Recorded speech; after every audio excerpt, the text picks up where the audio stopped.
What's up, you guys? Oh, no, it's a little late. I had a friend visiting in town from the Navy.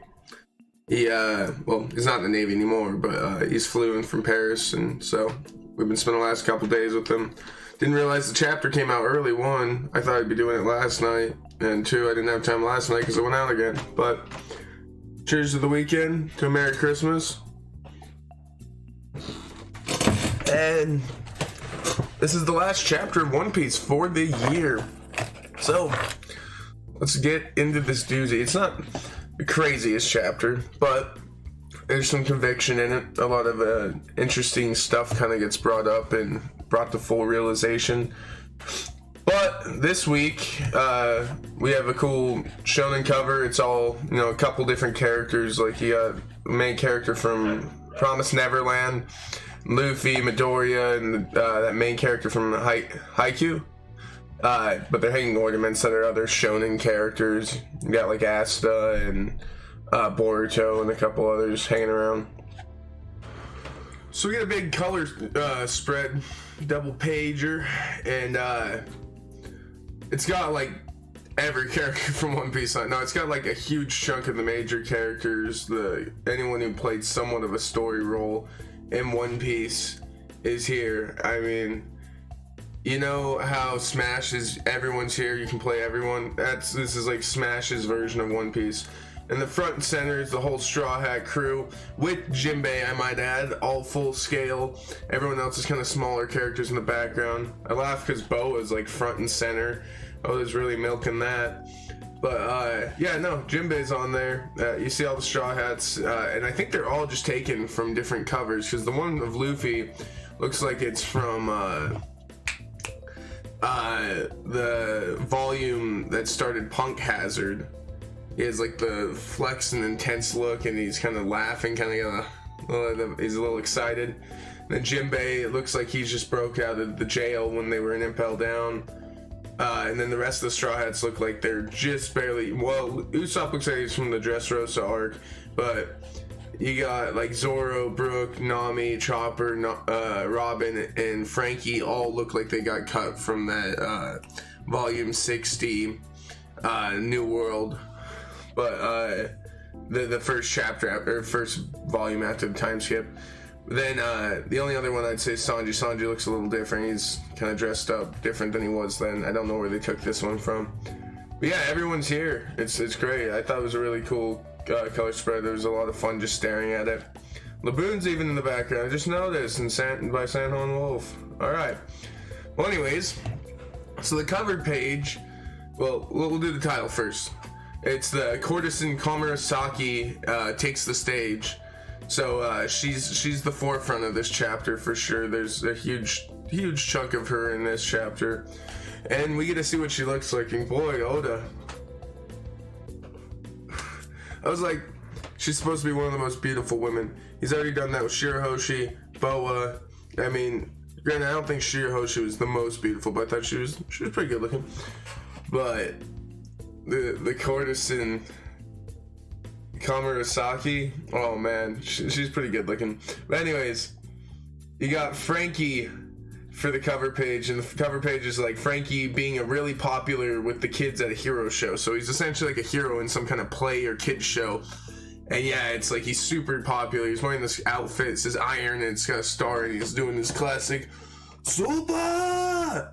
And the kids are all doing it, and they're loving it. And he just beat a bunch of villains, but yeah, it's a pretty decent one. Anyways, so we go back to the mines, and we're hanging out with Luffy again. Yeah, no, it's cool to have Luffy back. I didn't think he was going to be back in this chapter. I thought it would be in like another chapter or two of covering other Straw Hats and kind of the information moving around. But there is a little information here about Luffy and Kid being here. And so the prisoners are all kind of talking about Luffy and Kid, what they did yesterday. So it was just yesterday. They took out the warden, who is a headliner, and like no trouble at all with Murasaki on. And so people are like trying to talk to Luffy, like, hey, Straw Hat, which family are you a part of? He's like, you're really strong. And Luffy's like, you know, you guys are being really annoying. Just leave me alone. I'm just trying to work and get my food. The old man comes up to Luffy, and he, like, the one Luffy saved, and he bows before Luffy, and he's like, I can't express my thanks. He's like, you saved my life yesterday. And everyone else is like, oh yeah, good for you, Grandpa Hio. He's like, but you'll be kicking the bucket soon enough. And yeah, a little sad on that part, you know. Everyone's like, yeah, you're gonna die. You're an old man in a prison. You're not gonna make it. And Luffy's cool, you know. He's just like, oh yeah, don't worry about it. He's like, you just happened to be there when I was there, you know. Just kind of saved you because you were there. Like I said, that's a great part of Luffy. He doesn't think much of stuff. It's not like he's like, I saved you, now you owe me, or I saved you, I'm looking for praise. It's like, of course I'd save you. You were in the situation, like, why wouldn't I just try and pick you up and save you? But he takes it a step further. He hands the old man a bunch of those little raffle ticket deals that you use to get the mochi balls, the lunch they have, the food rations, and hands him like 40 of them. And he's like, if you don't eat, you know, you won't have enough strength to keep working. And he's like, the old man's just, you know, you can't, these meal exchange tickets, he's like, they'll notice if you give me this much. It's way too many. He's like, you know, I'll take a couple. He takes like 6 or 7, and he's just shaking, and he's like, these won't go to waste, I promise. He's like, you have so much of my thanks. And then he just backs up, bowing and bowing. And Luffy's just laughing, you know, she. I love his laugh. It's like the she is a good laugh for him. And he just sounded like, what a weird guy. And who's hanging out behind Luffy? I almost didn't notice him right off the bat. But in the panel, Raizo's hanging out behind him with a bandana on his nose. And he's just trying to get Luffy to get rolling here. And so he says, Luffy don't know properly. And Luffy's like, oh, Raizo, how'd it go? So apparently they've already been interacting with each other since Luffy's been caught. He already knew Raizo's there. And I love this picture of Luffy. He's talking to Raizo and he's working a pickaxe, and for some reason the way Oda drew him, Luffy looks yoked. Like, he is jacked. Like, he's got like this thick shoulder setup and his chest looks massive. Either he's been getting yoked from this prison system or he's working off a little of the fat from earlier, but no, he's looking shredded. Like, usually Luffy's got like a tight athletic look, not like a bulky look, but he looks bulky, dude. Like, he's putting on the weight. He's like, I gotta get stronger to beat that Kaido up. Maybe the Murasaki training is a real thing. I don't know. They kind of talk about it in here. It's got me feeling like it's leaning more towards possible, but I don't know. Anyway, so Raizo is apologizing for having Luffy wait, and he's like, you know, I managed to find the keys to your cuff. He's like, but it's being heavily guarded. It's like, in addition to there just being guards there, he's like, the key itself is stored in the sea stone box. And Raizo's like, so for us to retrieve it, we'll definitely get it. It's just gonna take longer. And, you know, Luffy's probably just like, okay, yeah, whatever. He's having fun in prison. He don't care. And who walks up but none other than Caribou. And Caribou shows up and he's like, you know, let me have some of those exchange tickets. He's like, I want some Kibi Dangos. And Luffy's like, Caribou! He just yells at him. He's like, what are you doing here? He's like, you're not getting any. Go work for yourself. He's like, Luffy's just not fan of Caribou. He's not taking that he took a new leaf and turned his life around and then got stuck in a Wano prison. Luffy still doesn't like him.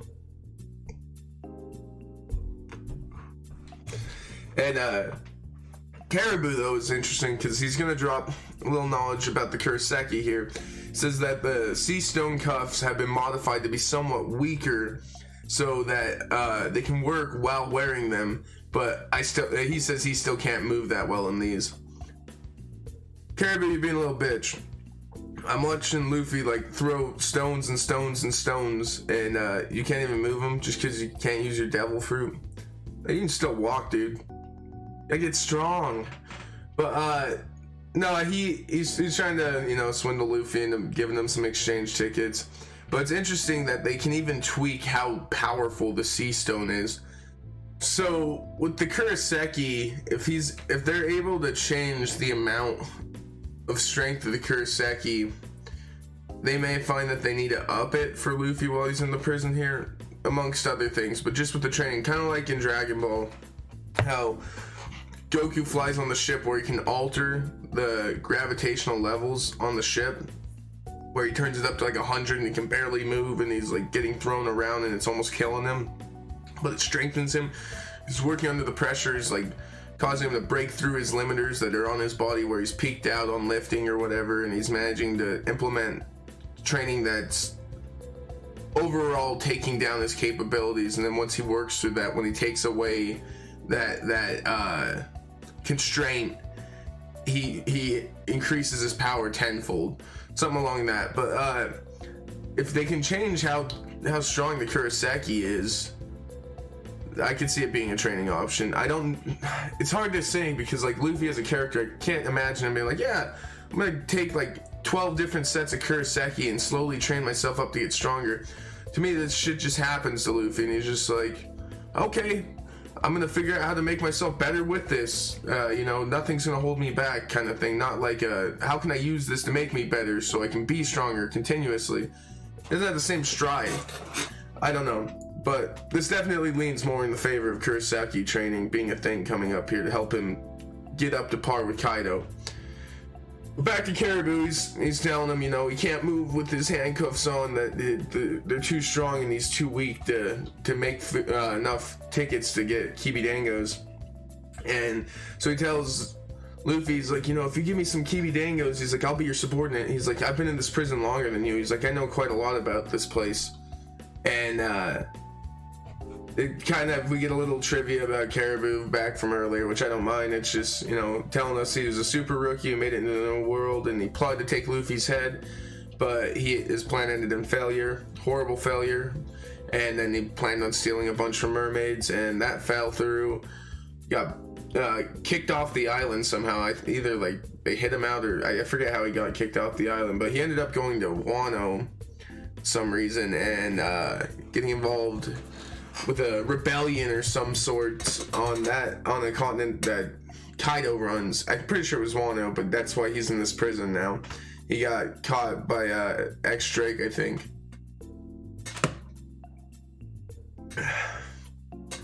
But yeah, Caribou knows that Luffy's playing a prison break, and he's like, let me come. He's like, I'll do anything you ask. He's like, if we team up, we'll have nothing to fear. And Luffy just says, go team up with Spiky Guy. And he's talking about Estes Kid. And apparently Caribou is not a fan of Estes Kid, which it's not hard to believe. He's a tough guy to work with. But he says, no way. His record isn't exactly as good as yours, And he's like, and rumor has it, he lost his arm to Big Mom, one of her commanders, actually. And after that, he tucked his tail and ran away. And Luffy says, a rumor? He's like, you're so hopeless. I think that's Luffy who says it. Either that or it's Kid. But, yeah, a pickaxe comes flying at Caribou, and Caribou is just like, oh, Jesus. And, no, yeah, it was Kid, because Kid goes, regarding that story, he's like, about aiming for Big Mom's head, he's like, all I did was injure one of her sweet commanders to get what I wanted. He's like, he wasn't trying to get her head, I guess. He was just trying to get something in particular and fought one of the commanders. Now, he could be saving face, but it also could be true that he hadn't planned on aiming for Big Mom yet. He just got involved with him accidentally. Look at Luffy. Really, it was accidental. It was just a bunch of the stuff that happened on Fishman Island that led up to that. But it is cool because Kid explains how he did lose his arm, and a bunch of people were kind of curious about this and had different ideas. But yeah, he lost his arm during a battle with the red-haired pirates, and says, do you want to know anything else about me? What's interesting about this is, yeah, they made an allegiance, all three of them. It was like Kid and the on-air pirates with what is that dude's name? He's crazy. He's got like the music fruit. And then Hawkins. They all were gonna plan to team up and take out Red Hair Shanks. But apparently Kid lost his arm in that. Now I think people were thinking he lost it to Kaido, and other people were thinking that he maybe lost it to Big Mom. But yeah, it was Red Hair Shanks. Shanks had an affinity to take his arm since he's losing an arm. Maybe that's like a calling sign if Shanks shows up. people start losing one arm. But Luffy's like tired of hearing them jabber because he's, he goes, do you have anything else you want to know about me? Luffy's like, nope, nothing else. And that just pisses Kidd off. He's like, yeah, and from here on out, he's like, I will take down Kaido by myself and gain all the notoriety for it. And Luffy's like, no way, it'll be me. And they start butting heads, and Caribou's like, Jesus Christ, these guys are insane. I'm just trying to get out of this prison. I'm not trying to fight Kaido, I just want to get out of here. And they're just getting in each other's face, amping up the testosterone. But that's where we'll leave off with Luffy, Kidd, and apparently Caribou, because he's going to be in part of this. But no, entertaining stuff. They're going to team up. They're going to team up for sure. Whether they like it or not, they're going to have to. But it's cool, because it's way different from a lot like trusts and understands Luffy. Kidd and Luffy will work together because they can trust each other, but it's not something they want to do. It's against their personalities. They both really don't want to work with each other because they're too similar. They're really just too similar. They're like very similar and different, like ethically. We're gonna change pace here and talk about the Komurasaki again. And so we flip back to the flower capital, and everyone's like, the day of the Komurasaki is passing through, and they're all freaking out, and they're like, Lady Komurasaki is coming, and they're like, it's a Courtesan procession. They're just excited. The whores are walking the street. It's a big festival, and Frankie and Sanji and Usopp are kind of like, what's this all about? They're like, I get there's gonna be pretty women, but man, everyone's freaking out. They're like, this is quite the gathering. And they're like, I guess some sort of beauty's coming through. And Sanji's just with hard eyes, just getting so excited. We see a couple scary characters. We got like 3 guys who are standing in the road holding knives, and they're like, Komurasaki. They all seem to have animosity towards her. They're like, I'm gonna kill that woman. One guy who had his top not shaved off. But apparently forces from the capital have been chasing these guys down. And they're like, this is it, this is all we've got. They're like, if we're gonna die anyways, we might as well take her down with us. And Frankie points out, he's like, yeah, there's some rough looking guys over there. And people are just like, Lady Komurasaki, blonde lady, the Courtesians. They're all just swooning and just so much love and desire for these people, or for the courtesan, the Komurasaki, or Lady Komurasaki. I keep saying that like it's a title, that's just her name. But everyone's swooning, they don't really notice these characters, but one samurai does, and he's got like an afro with a top knot and sideburns. This dude looks cool. I'm actually kind of excited to see his character, and I feel like he'll have somewhat of a play later. But the 3 guys charge with the knives, and he just cuts them down all in one swing with this big, like, long, I don't know what type of blade it is. It is like, it's kind of like a halberd, like a long stick with a huge blade at the end. But yeah, he cuts them all down, and he's like, It's like, stay away from the courtesans, or the courtesan. And she just kind of walks and glances down, and this old guy laying on the ground just like, Komurasaki. He's like, I want to be with you forever. And so yeah, these are all different lovers of the courtesan Komurasaki, and we learn a bit about what she's done to these people. So her character is quite the interesting one. I don't know where exactly this is all gonna go with her. I could see it going 2 ways, and we'll get to that.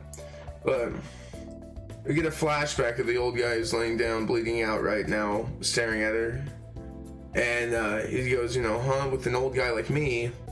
And she's like, it's the Komurasaki says, if I'm going to end up belonging to Master Orochi, then I'd rather you be the one to free me instead. And he's like an old dude, so he doesn't get why this beautiful hooker wants to be with him.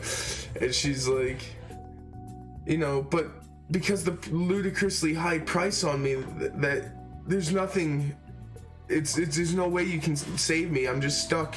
I'm gonna be married to Master Orochi, and there's nothing I can do. And she's like, what I just said, if they even reached Master Orochi's here, there'd just be nothing I could do for it. And you know, the old guy's like, don't give up hope. He's like, if that's what you desire, then I, Bingao, will make sure it happens. And she's like, really? Even if you're lying to me, I'm still so happy in this moment. And so the old guy starts bringing tons of gold coins back to her. And she's like, or he says, you know, this is a large sum of money. He's like, or she said that. She's like, this is a large sum of money. I've never seen this much before. The old guy just kind of goes on. He says, you know, I'm going to pay with all this money. We're going to get you out of the red light district. He's like, I know it's not nearly enough. So he's like, just hold on to it. I'll keep bringing you more. And she's like, okay, well, let's put this in writing. He's like, oh, that's not necessary. He's like, only an idiot would doubt the woman they love. He's like, your word is all I need. Goddamn moron. You're going to find out why. He's a goddamn moron. This guy, I mean, he just got cut out a minute ago. So yeah, he's a goddamn moron. But, never trust a prostitute.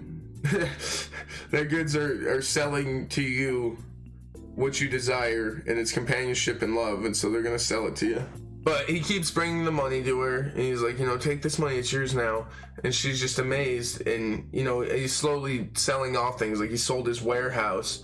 She's like, that makes me so happy. He's like, I sold my family, and he's coughing and coughing, and so he's getting sick. He just sold his family pretty much into slavery just to try and buy this woman. And she's like, you know, you need to take care of your health too. He's like, no, medicine's a waste of money. He's like, if I'm able to accomplish the FIBA goal of mine, I'll be the happiest person in the world. And she says back, you know, I've also dreamt about this every night, the day where we will be together finally. And he's just like, yes, Komurasaki. It seems like this deep love tale. And he's running and coughing. Finally, on the final day, he has enough money. He's like, I don't even have a home to go home to anymore. So he's like, we'll go outside in a different part of the world and start from nothing. It'll just be the two of us. So he's got the 500 gold payment, the last one he needs. And he's like, with this, I'll free Komurasaki. And he goes up to meet her, and she can't meet him. Apparently, she's feeling sick today, says the host, the teller guy. And he's like, but I'll make sure she receives your package. He's like, oh, no, that's good. Okay. You know, please make sure she gets this. He's like, and tell her I'll be here with the rest, or tell her the rest and I'll be here tomorrow. So he comes back the next day. It's like, Komurasaki, I've come to pick you up. You can leave the red light district now. It's like, let's live together. There's guys just laughing at her. All the people who are hanging out in the brothel, they're sitting on this kind of porch just laughing at him. And they're like, oh my god, he really did it. This perverted geezer sure is something. And he just kind of laughs off. He's like, he's like, you know, don't just laugh. He's like, call her out here. He's like, Komurasaki's going to be with me. And the guy's just like, you know, you're a moron. He's just laughing at him. He's like, do you even have enough money to buy her? And the old guy says, he's like, yeah, she has all the money. I left it in her care. And here comes the courtesan. She's like, oh, hello, Mr. Bingao. And, you know, he starts blushing. He's excited. This is the moment he's waiting for. Oh, Komurasaki. He's like, tell these guys. They don't know about us. She says, your money. You said that is mine, right? She's smoking. She's got this dark, shadowy look. And he's like, what?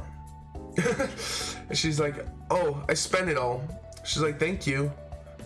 And everyone just erupts in laughter, and they're like, that geezer really thought that the Kuroseki fell in love with him.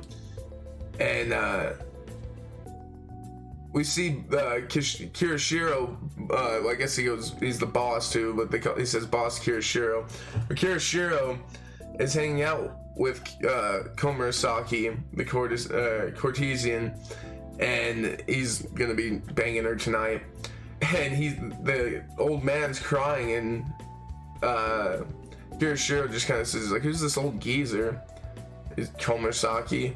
And the old man realizes it's a Yakuza leader, and he just goes, Kirishiro. And Kirishiro's like, oh, you're the old geezer who's been stalking Komurasaki. The old guy doesn't get it. He's like, stalking? He's like, hey, Komurasaki, this is a joke, right? He's like, I sacrificed everything I had left. I don't have a single thing left. All for your sake. I lost it all. And he just starts crying and yelling. And the bouncer guys essentially come out, and they're like, here we go again. It's like, how many times has this happened now? He's like, you'll make a scene if you cry in front of the shop, Gramps. Like, if you don't have business here, then get the hell out. Get lost, you pervert. And then they kick him and beat the shit out of him. And he's like coughing and he's like, I'll leave. So he finally leaves and he's, crying Komurasaki. That's where it leaves, with that old man's tail. He's been cut down now by the procession, the guards of the procession, and the Komurasaki moves forward to meet this day with Orochi. And so what we see is she leaves a wake of destruction in her path with men, and she'll go a little more even into detail about what she really views men as. But this is Komurasaki, and Oda did a great job with her, really. She's a gorgeous looking geisha, almost similar to Nami, or not Nami, Robin, but the eyes are, I guess, Nami. But no, she's really well drawn. I really enjoyed this killer. And the art was Brian Favre. I use quite a few of his different art pieces in my thumbnails. But yeah, give him a check out too. But a lot of these guys were hard to find colored images of, and I didn't want to just use the black and white since I'm not using the panels. But back to the procession, current day. The Dayu Komurasaki is passing through! And everyone's like, look over here, Miss Courtesan. It says Wano's country's #1 prostitute, the Courtesan Komurasaki. So we get a panel with her since we actually get to see her. And Sanji, Usopp, and Frankie are just like, woo! Hell yeah! They're like, she's gorgeous. And everyone else, yeah, it's so blinding. She's too beautiful. Some of the other older guys who fell in love with her getting up. And they're, shouting like, my house, my family, I exchanged all I had for money. Give me back my money, you thieving woman. And the courtesan just kind of makes the point of, to ask someone to return something that you have given to them, how very disgraceful. And she says, to me, men are nothing more than dogs that bring me money. Without money, they are worthless to me.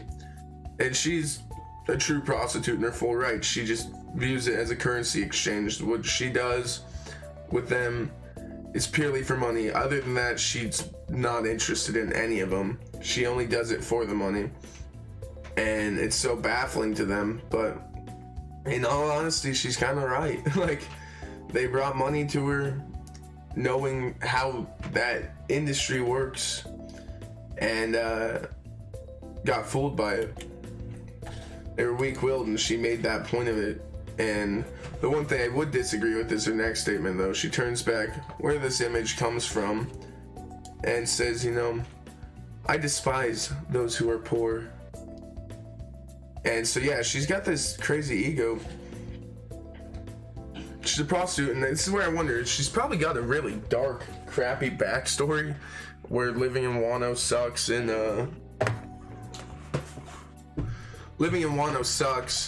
and she grew up kind of probably something like Otoko, or Otoki.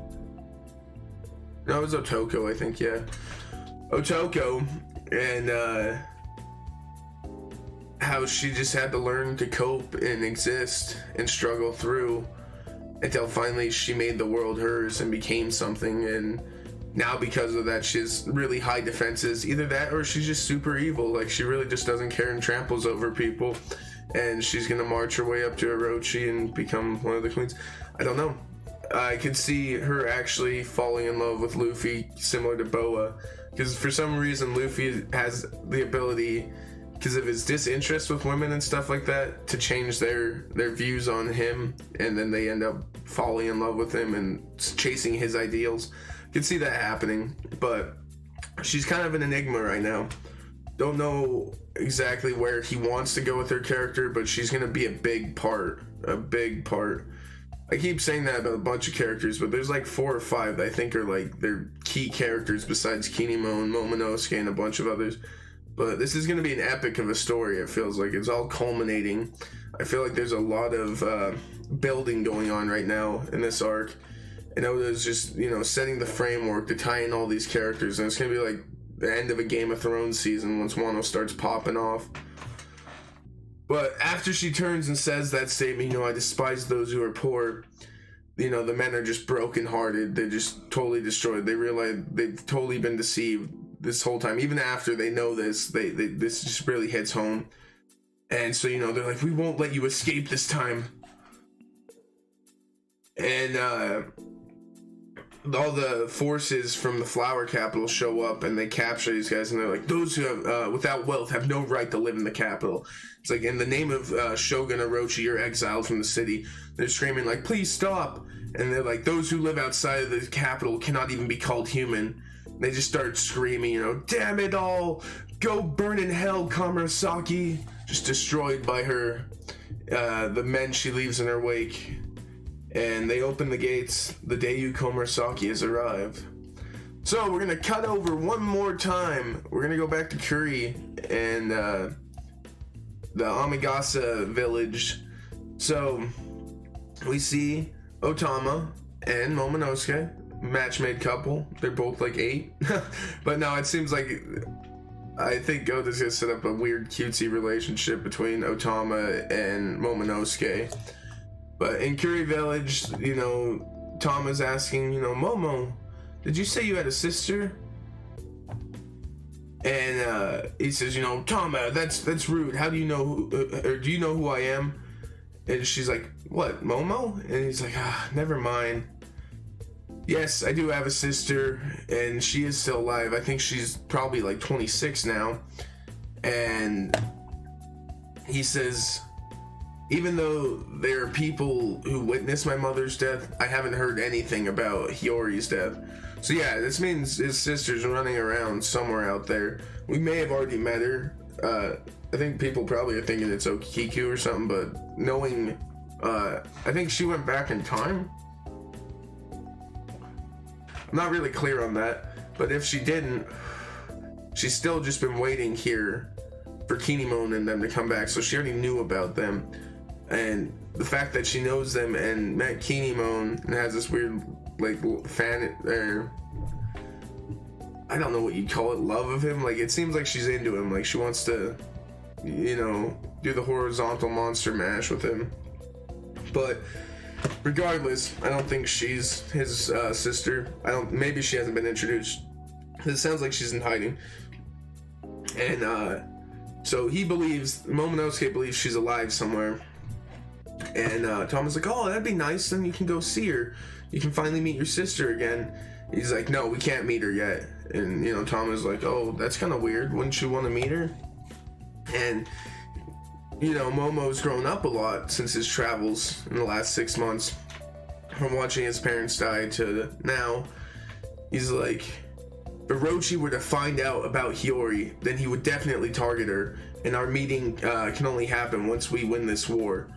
And the whole time Momo's been training, he's training with the samurai sword. He's trying to get better at the blade, become a true samurai like his fathers and his retainers around him.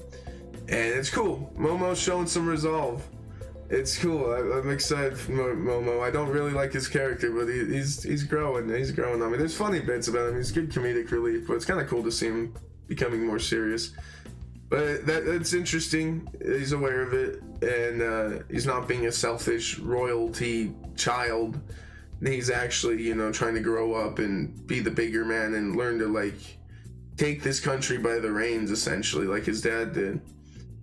I'm excited. The next chapter, the first of the year, I think is going to be a banger. I think it's going to be so good. It's going to be crazy. But a lot of building in this chapter, but I'm excited at the prospects that came out of here. We'll see. All we can all we can do is wait on Oda. But that's chapter 928, and this one is the Courtesan Komurasaki takes the stage. This is Noob Reviews. Good day.